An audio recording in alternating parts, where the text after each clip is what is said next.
Hey guys, it's Jenny here again, and this time I'm bringing you my July TBR.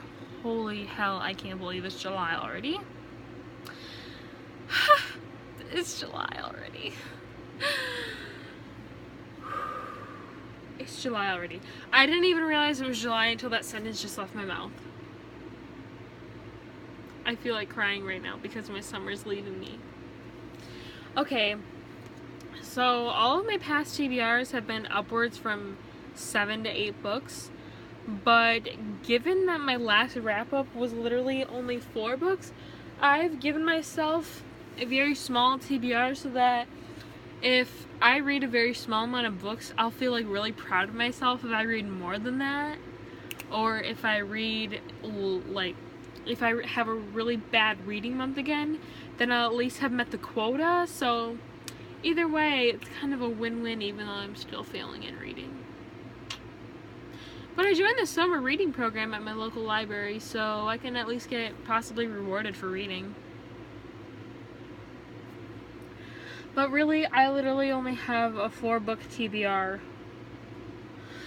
for this month because I'm really not feeling it lately. 2 jobs that I just started. I have fair coming up, so that's exciting. I might be traveling to Wisconsin again. I mean, not that I don't love going to Wisconsin, but the drive makes me want to bash my brains in. 9 hours in a car. Fun. Oh, and then another 9 hours back. Plus driving around in Wisconsin if you actually want to do stuff because the town that I stay in is, like, dead. Love you, Eden. But yeah, I will stop blabbing. I blab when I'm tired. Yeah. So I will just tell you what I got going. Frick. I forgot to put the other book on my TBR. I actually have 5 books on my TBR, but I really don't feel like going up and getting the 5th. So I will just tell you what it is.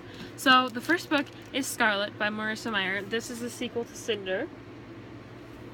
Basically, Cinder is about this android cyborg named Cinder, who is a mechanic in New Beijing. And yeah, so she's a cyborg. Oh no. And she gets hired to oh my god. She gets hired to fix the prince's android.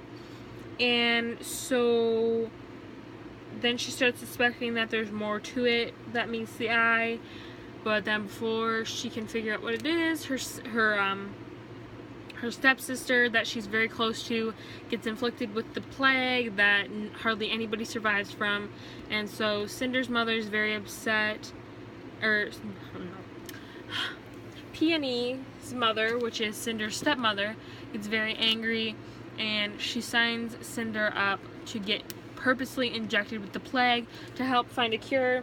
So she does this against her will, and this is an honor that nobody ever survives. And so yeah, she basically volunteers Cinder against her will to be inflicted with the plague, and a crap ton of stuff goes down, and it's so intense and so lovely, and you should all just go read it because Cinder's great. So then after Cinder is Cress, which is following this, oh my god, what am I saying? After this comes Cress, which I will be reading also as my 5th book that I didn't feel like grabbing because it's on the other side of my room, which is just the sequel to Scarlet, and I can't go into depth about these two because they're sequels, and also because I haven't read them yet, so I don't know anything about them. Yay! Okay, so the next book that I plan on reading is Throne of Glass by Sarah J. Maas. I always love how that sentence rhymes. It's really aesthetic to me.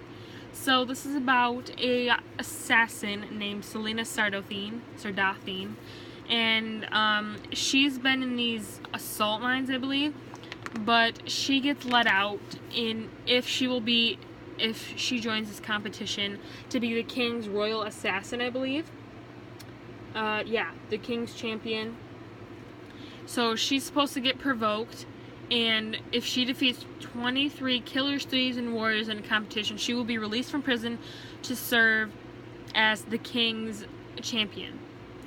So this is about her journey trying to beat these other assassins and winning her title as the greatest assassin in, I think it's Ando something. Where is it? Adarlan. Adarlan. That's how I'm going to say it, Adarlan. So, yes, she is an assassin. Oh. And a princess from a faraway land will befriend her, but something evil dwells in the castle and is there to kill. When her competitors start dying one by one, her fight for freedom becomes a fight for survival and a desperate quest to root out the evil before it destroys her world. I never read that sentence because I always just thought I got the concept so well.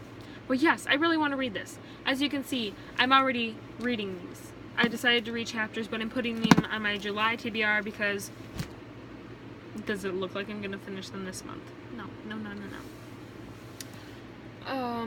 Then I'm going to read Charr, Court of Thorns and Roses. I almost said Wings and Ruin for some reason.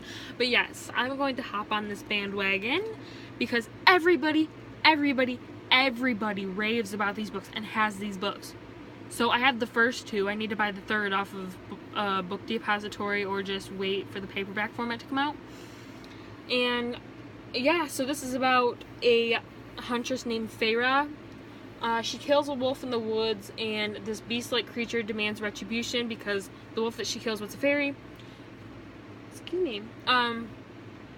So she gets dragged to this magical land called Parthia. I think it's called Parthia.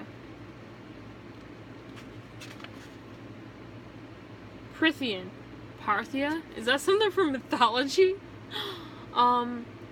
Yeah, so she discovers that her captor is not an animal but Tamlin, who is one of the lethal immortal fairies who once ruled their world.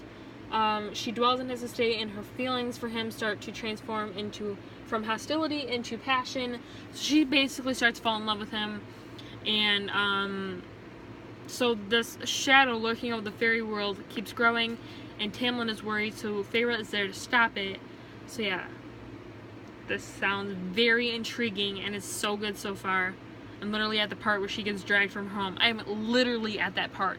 I just finished that chapter where she leaves her home. So there's that. And then another bandwagon I really want to hop on is This Savage Song by I almost said V.E. Schwab. Victoria Schwab. Same person, just different. Like, for middle grade and young adult, she writes under Victoria Schwab. And for adult, she writes under V.E. Schwab. At least that's my belief. But yes, basically this is about a city full of monsters, and Kate Harker wants to be as ruthless as her father to prove she's worthy to stand beside him and lead the city. August Flynn wants to be human, but he isn't. He's a monster, and he can steal souls with a song, and he's basically his father's secret weapon. The city is divided. The city is crumbling. Kate and August are the only two who see both sides, the only two who could do something. But how do you decide whether to be a hero or a villain when it's hard to tell which is which? So this sounds so good. Like monsters and souls and music. Like, oh my god. Can you sell me even quicker? And what actually spurred me to buy this book, because I didn't know about it, was when Our Dark Duet came out, and I loved the cover so much. I'm like, I need to buy that now! And it's like, this is the sequel to This Savage Song. And I'm like, what? So I bought this straight away after Dark Duet came out. And yeah, I'm excited to read every single one of these. And if I don't get to this book this month, then this will be on my TBR for July, which is The Crown by Kiera Cass. This is the last book to the Selection series, or the second book to the Selection spinoff. I can't go into depth about this because, you know, it's a sequel. But basically, the Selection is how 35 girls get selected to compete for the prince's hand of Ilia. It's basically The Bachelor. So yeah, 35 girls get picked, and they compete to win the prince's love and the crown of Ilia. Okay, yes, this is the last book because it says complete series. In my last video, I was a bit confused as to she could write more, but no, this is the complete series. So yeah, this is what I have going for my TB. Why does my life hate me? this is what I have going for my TBR for July. Minus Crest. I have Crest on there too, but it's just on the other side of the room. Shoot! I forgot another book. It's right there. It's right in my reach. I can reach it. So, and that is Clockwork Angel by Cassandra Clare. Yes, I'm also hopping on this bandwagon. I read The Mortal Instruments. Didn't think I was going to be interested in this, but then she came out with The Arc Artifices, and people are like, no, you have to read Infernal Devices before you read the rest of them. I'm like, oh my god, fine, I will. So I am. And basically, this is about a girl named Tessa Gray who crosses the ocean to find her brother. And her destination is England. Something dark is waiting for her in the downworld, where vampires, warlocks, and other supernatural folk stalk the streets.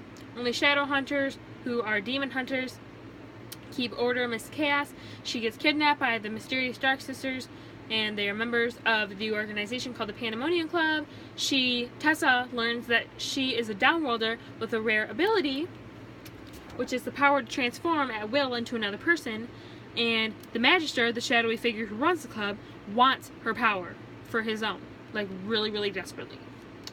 So she doesn't have any friends, and she's being hunted. She takes refuge with the Shadow Hunters of the London Institute, and they swear to help her find her brother if she will use her power to help them. So she finds herself caught between James and Will. And so their search draws them deep into the heart of an arcane plot that threatens to destroy the Shadow Hunters, and Tessa realizes that she may need to choose between saving her brother and helping her friends save the world, and that love may be the most dangerous magic of all. And this sounds so good. I'm a little worried though, because I really don't like reading historical fiction. I know this takes place in London in 1878, so I'm a little worried that I might not like this, because I really, really want to like this. But I mean, I read the prologue and it seems really good. I love how Cassie writes, so I think this might just hook me. But I apologize if I just talk too fast. When I get tired, I also talk really fast. I'm just tired. That's all. I'm just really, really tired. But yes, I promise you guys that I will be getting my book outlet unboxing, which will already be out by the time you're watching this. My June wrap-up, which will also already be up by the time you're watching this, and this video up, which you are currently watching, up this weekend, which is in, I don't know what day it is. It'll be up sometime this week. Probably Friday. If not Friday, then Saturday. I'm at my dad's this weekend, so you know what that means. That means I get to upload as many videos as I want, and it also means that I will probably be getting some new books. I have a small, very, very small paycheck that I got paid for.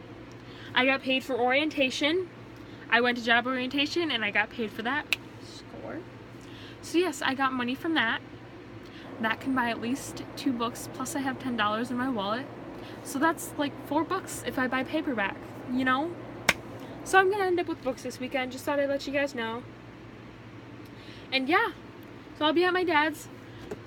You'll be seeing lots of videos, including this one. And half of the ones that I will be uploading, like, will be uploaded there. So by the time you watch this, when I say a lot of videos, I mean this one, my wrap-up, and my haul, plus any more that come after that. This. But yeah, this, including Crest, which is on the other side of my room, are part of my July TBR. July TBR. Thank you guys for watching. If you did like my sleep-deprived TBR, if you actually did watch this all the way through, then please give it a thumbs up, comment, and subscribe, or email me at gepringle934@gmail.com, because I absolutely love talking to my subscribers, or just other fellow book lovers, because what's not to love about talking about books? Thank you for watching, guys.